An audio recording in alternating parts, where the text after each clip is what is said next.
A seguir, diversidade. Conteúdo livre para todos os públicos.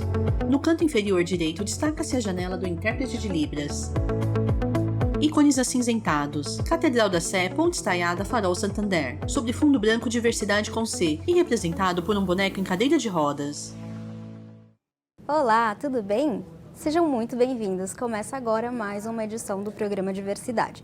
Eu sou a Suelen Gonçalves, uma mulher cadeirante, de pele clara, baixa estatura, com cabelos castanhos mechados de loiro, compridos até a altura dos ombros. Faço uso de óculos de grau, estou usando brincos de argola dourados, estou vestindo uma camiseta azul com mangas curtas, calça na cor ferrugem e sapatilhas pretas. E eu sou o Roberto Rios, um homem cadeirante, de pele clara, estatura alta e calvo. Faço uso de óculos de grau e estou vestindo uma camisa bege com listras marrom, calças jeans escura e sapatênis marrom. Você sabia que, segundo dados do último censo do IBGE, existem cerca de 6,5 milhões de pessoas com deficiência visual, sendo 582 mil cegas e outras 6 milhões com baixa visão? Por conta disso, nasceu o Instituto Íris, organização sem fins lucrativos e pioneira na utilização de cães-guia. Quem vai falar sobre tudo isso é o Marcelo Panico, que é advogado na Fundação Dorina Noil. Foi diretor do Instituto Íris e é usuário de cão-guia. Para a gente começar, Marcelo, nós gostaríamos que você fizesse sua audiodescrição. Ok, muito obrigado pelo convite. Meu nome é Marcelo Panico, sou advogado e administrador de empresas, colaborador da Fundação Dorina Noil para Cegos. Eu sou um homem branco, 53 anos de idade, sou calvo, poucos cabelos que me restaram são grisalhos. Estou vestindo um terno preto, uma camisa branca, uma gravata listrada em preto e branco. Estou usando óculos escuro. Não posso deixar de apresentar o meu grande amigo, parceiro e cão-guia, o Rudy, R-U-D-Y. O Rudy é um labrador amarelo claro, que já me guia há 7 anos com muita excelência, me trouxe muita independência, segurança e autonomia, mas principalmente muita inclusão social. Ô Marcelo, antes da pessoa com deficiência visual buscar um animal para ser o cão-guia, o que o deficiente visual precisa saber para buscar, onde buscar e como fazer para se adaptar? Marcelo está sentado em uma cadeira preta. Sim, Roberto, no meu entendimento, a pessoa cega ou com baixa visão, ela precisa ter como fundamento, né, isso é imprescindível, orientação e mobilidade. Na rua. O que é isso? Ela entender onde ela está. Uma mulher é guiada por um cão. Localização de espaço, isso é feito no início com a bengala longa de cego, é feito através de um treinamento, e esse treinamento é um fundamental para que depois essa pessoa cega ou com baixa visão faça a comunicação clara com o cão-guia, né? No estúdio. E onde que ele vai buscar esse cão-guia? E como é essa adaptação de um com o outro? Rudy está deitado próximo aos pés de Marcelo. Sim, depois, como eu disse, fundamental e imprescindível orientação e mobilidade, algumas escolas de treinamento de cães-guias existem pelo mundo, principalmente no Brasil, algumas delas, o Instituto Íris, acredito ser referência, porque desde 2002 faz o treinamento e doação para a pessoa cega ou com baixa visão dos cães-guias. Ela se inscreve num banco de dados ali, através do site do Instituto, e aguarda o treinamento de um cão compatível com ela. Então, tamanho da pessoa, forma de andar, local de trabalho, se mora numa cidade urbana ou rural, isso tudo é checado através do banco de dados para que o cão que está sendo treinado em paralelo possa, no final do treinamento, fazer o match, né? Fazer uma conexão doação, perfeita. A conexão com o cego que mais se aproxima daquele cão, né? O Instituto Íris faz isso desde 2002, né? Os meus 2 cães foram doados pelo Instituto Íris, né? Com muita excelência, né? Marcelo, eu queria te perguntar um pouco sobre a sua relação com o Rudy, porque não é a mesma coisa de uma relação do dono com o seu animal de estimação, né? Aqui, por exemplo, ele está a serviço, então eu queria saber como é essa virada de chave, né? Sim, Suelen, realmente é verdade. É muito mais profundo do que lidar com um pet com o pet, o dono e o pet, né?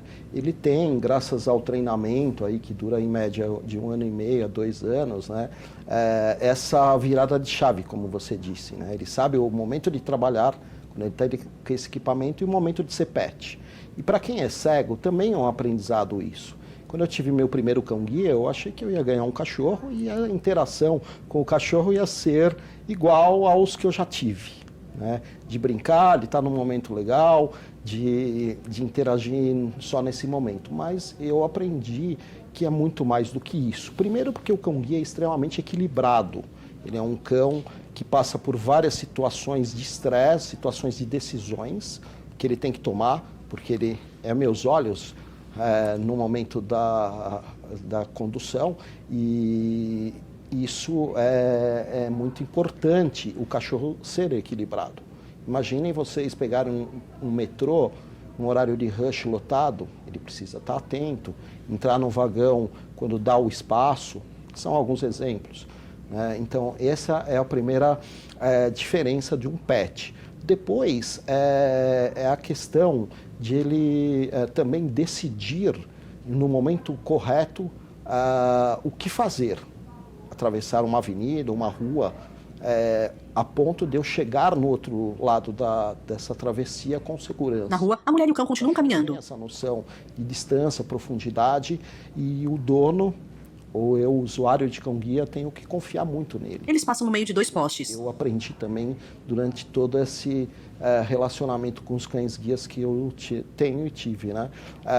E também o que é legal é que quando eu tiro o equipamento, ele volta a ser um pet, um cachorro, e aí sim a gente tem que interagir, tem que agradar, tem que, enfim... No estúdio... fazer tudo o que a gente faz com o nosso pet, porque ele não deixa, naquele momento do seu lazer, de curtir também a família, de curtir a gente na hora da sua folga, né? Então, como eu diria, ele é um grande profissional na hora do trabalho e também se diverte na hora que deve, né? É isso. Você disse no início da sua resposta que você teve 2 cães-guias, né? O Rudy é o segundo. Tem um ditado popular que diz que o mesmo homem nunca atravessa o mesmo rio, né? Então tudo tem diferença. Quais as diferenças básicas assim que você sentiu entre o primeiro e o segundo cão-guia?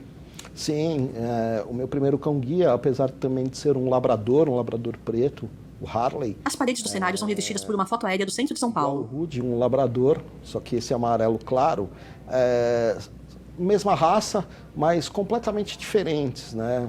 A forma de agir, a interação, e a gente passa também a aprender isso, que cada cachorro, cada cão-guia, cada animalzinho tem o seu temperamento, o seu comportamento, e a gente aprende muito convivendo no dia a dia, né? O Harley, por exemplo, ele era mais sério, ele até que não interagia muito com as pessoas, mesmo no horário de trabalho. Esse aqui, apesar de muito focado na hora de trabalho, se der alguma chance dele brincar, ele acaba se distraindo. Por isso eu tenho que manter avisando que naquele momento é hora de focar no trabalho, e assim a gente vai convivendo. Isso é um grande aprendizado para mim, que achava que todos os cachorros com a mesma raça tinham o mesmo comportamento e temperamento, o que não é verdade, né? Isso é muito interessante porque leva assim ao estado de espírito do ser humano também, né? Tem pessoas que são mais positivistas, né? São mais alegres, outras são mais sérias, mais focadas, outras mais ausentes, e com o animal acontece isso também. Aí você tem que aprender a ter a relação com cada um deles, né? Se você tiver um terceiro, um quarto, cão-guia, vai ser completamente diferente um do outro. Sim, Roberto, entendo que sim, é um aprendizado, e aí existe respeito acima de tudo. Você tem que respeitar essas diferenças, né? Uhum. Ao fundo, centralizado, uma TV exibe ao longo do programa. É muito difícil quando você tem o segundo cão-guia, porque aquele primeiro, ele já era experiente, já conhecia todo o meu ritual de corpo, de andar, de locais, né? E aí você está passando por um cão iniciante, um novato, eu diria. Sim. E aí é todo um aprendizado. Então você tem que ter esse respeito, esse entendimento que ele está aprendendo, a relação de parceria está se iniciando, então você tem que respeitar aquele momento. Então tem tudo a ver com o que você disse, né? Marcelo, junto ao apoio, né, do cão-guia, existe também todo um trabalho de reabilitação feito com a pessoa com deficiência, inclusive falando um pouquinho sobre o Instituto, né, o Instituto Dorina, que promove esse trabalho de reabilitação. Você poderia falar um pouco sobre essa parte de antes, né, de ser apresentado a cão-guia, utilizar esse recurso, o que é feito antes disso, qual o preparo de reabilitação? Sim, bom, com relação à Fundação Dorina no Will para Cegos, é uma fundação que há mais de 75 anos ela promove a reabilitação e habilitação de pessoas cegas ou com baixa visão em todo o Brasil, através da educação, assistência social e empregabilidade. A gente traz esse legado desde a nossa fundadora, Dona Dorina de Gouveia no Will, né? Então ali a pessoa que nunca enxergou ou que perdeu a visão em algum momento da sua vida, em qualquer idade, ela tem a oportunidade de reaprender a fazer tudo o que fazia antes ou fazer as coisas de uma outra maneira, como por exemplo utilização de braille, tecnologias assistivas, né, que são software de voz, letras ampliadas, e todos os outros equipamentos. Eu citei aqui grandes profissionais de fisioterapia, pedagogos, psicólogos, também professores de orientação e mobilidade, fundamental para se ter um cão-guia, por exemplo, né? Isso a Fundação faz com muita excelência há mais de 75 anos, né? Isso é também fundamental e imprescindível para que a pessoa cega possa ter a sua autonomia e independência. Ela fazer tudo ou quase tudo, mesmo sem a visão, né? Cozinhar, lavar, passar. Pessoas com idade que perdem a visão, querem fazer o seu bolinho num dia especial, sua ceia de Natal, mesmo sem enxergar, ela consegue fazer isso, fazer a sua leitura em braille, escutar os livros audiobooks, andar com segurança com a bengala longa, depois se habilitar, se inscrever no Instituto Íris para obter um cão-guia, que vai trazer essa independência muito mais agradável, um caminhar muito mais alegre e feliz e uma inclusão social importante que o cão-guia traz, né? Então essa parceria é fundamental e para que todas as pessoas entendam que há sim muita coisa a fazer, apesar da deficiência, né? Falando de muita coisa a fazer, a gente tem a certeza de que a pessoa com deficiência visual tem que participar da vida social como qualquer outro, tem que trabalhar, tem que ir para o esporte, tem que ir para o cinema, tem que fazer de tudo. Nessa parte social da pessoa com deficiência visual, ela usando o cão-guia, nós sabemos que é lei que o acesso dele é irrestrito, ou seja, ele pode entrar em qualquer ambiente. Existe ainda em alguns lugares restrições que eles falam, não, aqui cachorro não entra, você recebe esse tipo de não, e se recebe o não, qual é a atitude? Você pode pedir a proteção policial, a intervenção? Sim, Roberto, importante a sua pergunta, porque existe no nosso país a Lei 11.126, o Instituto Íris foi um dos que construiu essa lei, promulgada em 2005, né? Entrou em vigor em 2006. É uma lei federal que autoriza a permanência do cão-guia em qualquer lugar do nosso país. Isso é importantíssimo. Então, um respaldo legal nós temos. O problema é o conhecimento, a falta de conhecimento, eu diria assim. As pessoas têm ainda essa barreira de atitude, né, dizendo que o cão não pode entrar, vai incomodar os clientes, em várias situações, o que é lamentável. No primeiro momento, o cego ele procura sempre tentar se valer do diálogo, explicando que ali não é um favor, e sim um direito, né? E que o cachorro é extremamente treinado e ele vai se comportar em qualquer ambiente público ou privado que ele estiver. É evidente que, caso da negativa, a gente tem que recorrer, sim, a órgãos como citados, né? Se for caso de transporte, a uma secretaria de transporte, uma delegacia de polícia para uma preservação de direitos, né? Até o Ministério Público, que nos ajuda bastante, né? E isso é importante, porque, volto a repetir, não é um favor, é um direito. E é importante o programa Diversidade tocar nesse assunto, porque é uma prestação de serviço importante. Porque quanto mais pessoas souberem o quanto o cão-guia, estando nos locais, é importante, inclusive para o local, a gente consegue quebrar essas barreiras de atitude de uma forma mais agradável. O Sueli, eu queria pedir desculpa para você, só fazer uma observação, Marcelo. Sim. Você citou o Ministério Público, fazia aqui uma homenagem ao Ministério Público do Estado de São Paulo, que eles, eu conheço bem, há mais de 20 anos, têm feito um excelente trabalho com relação à preservação dos direitos das pessoas com deficiência. Parabéns ao Ministério Público do Estado de São Paulo. Agora a gente vai partir para um break rapidíssimo. Nós já voltamos com mais explicações do Marcelo e com o Rudy, que está muito tranquilo aqui no nosso estúdio. Voltamos já já. Ícones acinzentados. Catedral da Sé, Ponte Estaiada, Farol Santander. Sobre fundo branco, diversidade com C. E representado por um boneco em cadeira de rodas. Roberto Rios. Você sabia que pode interagir com o nosso programa? Fazer perguntas, mandar sugestões, basta apontar a câmera do seu celular para o QR Code e entrar em contato conosco. Nós estamos te esperando. Diversidade, toda sexta-feira às 13 horas. Voltamos a apresentar Ícones acinzentados. Catedral da Sé, Ponte Estaiada, Farol Santander. Sobre fundo branco, diversidade com C. E representado por um boneco em cadeira de rodas. Estamos de volta com o programa Diversidade, conhecendo um pouco mais sobre a rotina, treinamento e trabalho dos cães-guia. Estamos falando com o Marcelo Panico, ex-diretor do Instituto Íris e também advogado na Fundação Dorina Noil para Cegos, juntamente com o Rudy, seu cão-guia. Marcelo, eu queria saber com relação a como esses animais são disponibilizados. Existe algum custo por trás?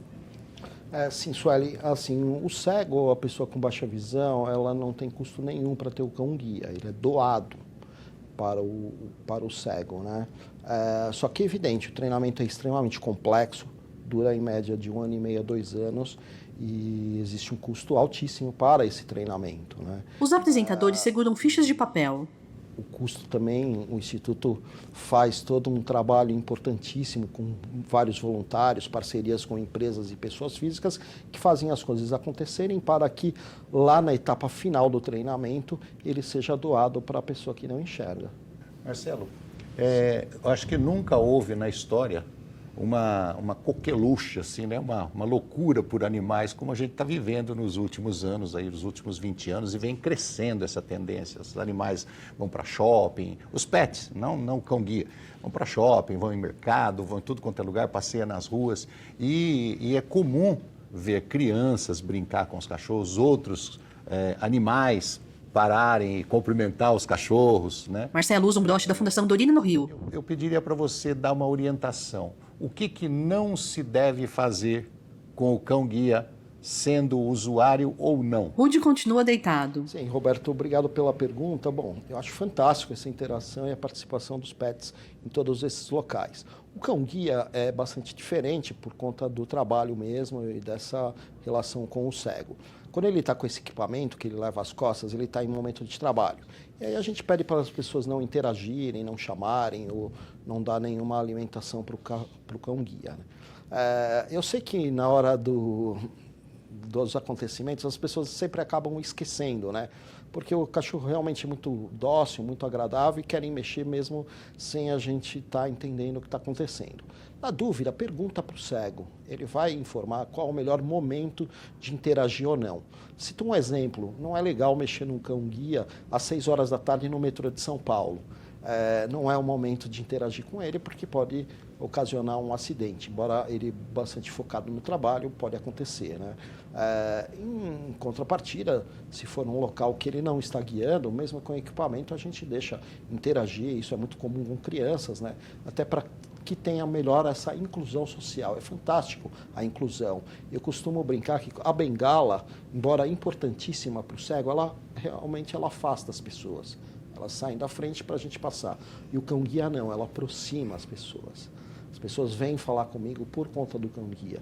Então, olha que bonito, como é o nome dele, eu tenho igual, parabéns. Isso desde a pessoa mais simples da sociedade até as mais importantes. Isso faz com que o cego se inclua socialmente e traz aí um fator de interação fantástico. O cão-guia traz muito isso, né? Inclusão social. O fato de você se comunicar com o cão-guia, e como acho que quase todos que eu conheci até hoje se comunicam em inglês, ajuda um pouco? Sim, porque na hora do trabalho a gente costuma manter, geralmente na língua que ele foi treinado, né? O Instituto Íris, assim como outros, tem parcerias com escolas fora do país, onde há uma grande quantidade de treinamento de cães-guias, por isso essa interação e essa língua, né? Principalmente a língua inglesa, e manter Em um parque. na hora do trabalho, para o cão e para o cego, fica mais focado no trabalho, né? Ok. Eu queria saber, por exemplo, existe o tempo de serviço dele e existe o tempo de lazer. Eu queria saber um pouquinho desse tempo de lazer. Você falou que ele é treinado para saber diferenciar, né, o momento onde ele está em serviço, o momento onde ele está a lazer. Queria que você falasse um pouquinho mais sobre isso. E também, os cães-guias se aposentam? Olha, Sueli, legal a sua pergunta. Sim, os cães-guias se aposentam. Também é um processo, assim como o ser humano, um processo difícil de aposentadoria, porque ele larga de um trabalho que ele adora fazer, né? Por conta da idade, dos reflexos também, aí do cansaço, né? Geralmente, quando ele tem 10, 11 anos de idade, foi isso que aconteceu com o meu primeiro cão-guia, o Harley, né? Ele se aposenta. O que é se aposentar para um cão-guia? É nunca mais usar o equipamento que ele está levando as costas aqui. Ele nunca mais vai usar isso, para ele entender mesmo que dali para frente ele não vai trabalhar. Cachorros nadam em um lago. Ele passa a ser um pet. No estúdio, Isso é um processo. Nos primeiros dias, primeiros meses, ele sente muita falta e você tem que explicar, interagir, dar até algum alimento que normalmente ele não está acostumado a comer, porque a gente frequenta muito restaurantes, hotéis, e comida humana, além de fazer mal para o cachorro, também não é muito interessante para o cão-guia, para ele não cheirar as mesas. Na hora da aposentadoria, para facilitar esse processo, olha, fica em casa, descansa, você não vai pegar metrô cheio, ônibus cheio aqui em São Paulo, toma um biscoitinho, fica aí e você passa, aí eu tive a oportunidade de ter o Rudy a trabalhar com esse, né? E essa interação é legal, porque depois os outros, ele volta para casa, tira o equipamento desse também, eles passam a brincar juntos, interagir juntos, né?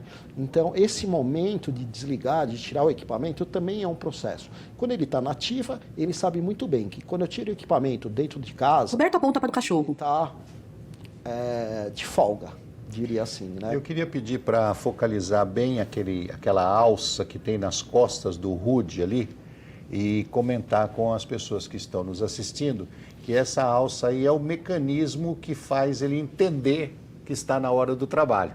Quando tira essa alça, ele é um cachorro comum, um pet. Exatamente. Colocou essa alça, ele já entende que ele está em horário de trabalho. É isso? Exatamente, Roberto. É uma alça, em inglês é harness, em português a tradução mais próxima é um arreio, né? Mas é um arreio só de condução. Ele não puxa a gente e a gente também não puxa o cão-guia. É uma interação e com o passar do tempo parece uma extensão do nosso corpo. É em couro, extremamente anatômica, extremamente leve, né? Mas ele sabe que ao pegar esse equipamento, no local onde eu estiver, ele bateu o cartão de ponto. Ele vai bater o cartão de ponto. Feliz, porque o cão-guia, ele gosta de fazer essa atividade. Isso que é mais legal. Ele se sente gratificado a cumprir essa tarefa, né? Voltando àquela pergunta anterior minha da relação, quando você está usando o cão-guia e passeando na rua, as crianças normalmente vêm correndo e vai querer abraçar o cachorro, vai querer pegar o cachorro, alisar o cachorro, querer levar ele para casa, né? E você não pode ser mal educado com as crianças, você tem que ter ali um limite. O cachorro, por sua vez, ele é treinado para entender isso, falar assim, ó, agora não é hora de brincadeira, agora eu estou aqui na minha, ele também não vai maltratar, mas também não vai atender muito bem. Ele é treinado para isso? Exatamente, Roberto. Ele é treinado, condicionado a, quando ele está com o equipamento, focar no trabalho. Então, ele até abana o rabo, para um pouquinho, mas mantém o foco no trabalho, né? Isso não só com crianças, como outros cães, pets, que estão passeando na rua e ele fica atento, dá uma olhada, tudo, mas mantém ali o trajeto que a gente pré-determinou, né? Qual é a idade conveniente para iniciar o treinamento de um cão? O labrador, Bom, né? O treinamento, como eu disse, é bem complexo, né? Ele começa antes do nascimento do cão, com aprimoramento genético, inclusive, né? Dos cães. E assim que ele nasce, Na própria baia ali com a mãezinha é colocado um despertador e aquele cãozinho que não está nem aí para o despertador, mas quer procurar o peito da mãe para mamar, já começa a despertar nos treinadores um ponto positivo, porque ele é um cão equilibrado e pode fazer o barulho do mundo que for, ele está focado aonde ele tem que chegar, né? Então, volto a repetir, desde antes do nascimento, no nascimento, quando ele completa 3 meses de idade, ele é alocado em uma família socializadora que vai dar um nome ao cachorro, vai ensinar eles bons comportamentos, não subir nos locais, horário de comida. É incentivado, o Instituto Íris participa muito nesse momento, a levar nos locais públicos que aquela família participa, andar de carro, de ônibus, não só em parque, mas levar no trabalho. Ele usa um lenço, futuro cão-guia. Também a lei federal permite que ele entre e permaneça nesses locais, para que aí, quando ele completar 1 ano de idade, ele seja devolvido para a escola, né, de treinamento, e aí sim ele vai começar a ser apresentado para a harness, para o arreio. São mais 6 meses a 2 anos, dependendo muito do cão, para ele entender pontos básicos, direita, esquerda, acha a porta do ônibus, acha a porta de saída, catracas, faixa de segurança do metrô, do ônibus, né? Então, esse é um outro processo de treinamento para o último, definitiva etapa, que é a inclusão do cego nessa fase do treinamento, que é o cego entender o seu cão-guia, entender que ele já está treinado. Aí é um processo de 3 semanas a 1 mês, para que seja feito o ajuste fino, o cego também aprenda que o cachorro precisa de rotina, precisa dessa interação, esses momentos de lazer e de trabalho, e aí vida que segue, confiar muito no cachorro, no cão-guia e vamos em frente. Marcelo, a gente está quase encerrando o programa, mas eu queria saber, qualquer raça pode fazer esse treinamento para ser cão-guia? Rude levanta e espreguiça. Assim, Marcelo encosta a mão no cachorro que volta a deitar. Várias raças podem fazer esse trabalho, né? Normalmente, os cães-guias, as raças mais conhecidas são labradores, os Goldens Retriever, que é parecido com o labrador, são os mais usados, né? Mas iniciou com os pastores alemães, que são excelentes cães, e outras raças. Eu já tive a oportunidade de conhecer poodle tamanho normal, não aqueles poodles pequenos. Cães sem raça definida também poderiam acontecer, só que, como eu disse, a predisposição genética é importante para que lá no final do treinamento, 1 ano e meio, 2 anos, você tenha um bom resultado. O que é um bom resultado? O cachorro está feliz, está fazendo aquele trabalho e está disposto a não só fazer o trabalho com excelência, mas com muita segurança, né? E um cão sem raça definida, a gente não tem muito conhecimento das doenças pré-existentes dos seus familiares, também a nível de comportamento. Não que eles não sejam ótimos cães para as outras atividades, mas você começa a não ter uma certa assertividade no resultado final, né? Bom, a gente está quase terminando, mas ainda dá tempo, acho que, de um comentário, né? Você falou muito no decorrer do programa sobre a confiança que você tem que ter no cão. Isso me lembra aquela questão da desobediência inteligente. Sim. Né? Isso aí você tem que respeitar quando o cão cruza a sua frente e fala, você não vai passar? Tem que respeitar muito, Roberto. Isso é uma das coisas mais difíceis para quem não enxerga como eu e outros. Tem cães guias, a gente tem que respeitar sim.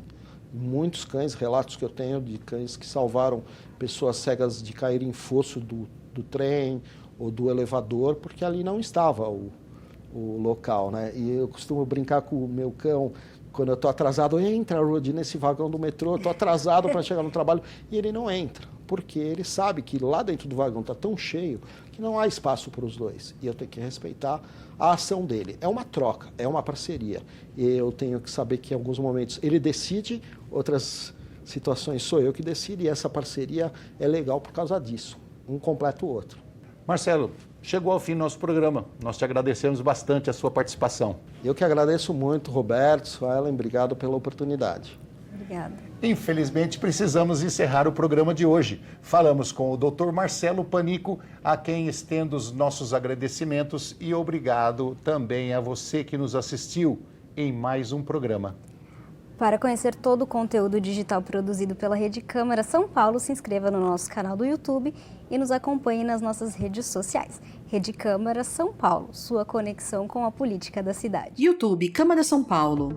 Créditos selecionados. Coordenação Flávio Munhoz. Chefia de produção Juliana Quintela. Editores-chefes Cacá Amadei e Geldean Alves Silveira. Coordenação de conteúdo Fernanda Lucena da Silva, Gabriel do Couto Xavier. Supervisão de operações André Luiz da Costa, Renata Capitanovas. Apresentadores Roberto Rio, Suelen Gonçalves. Intérprete de Libras Renato Rodrigues, Félix Oliveira. Audiodescrição Márcia Martins. Consultoria Projeto Entra na Roda.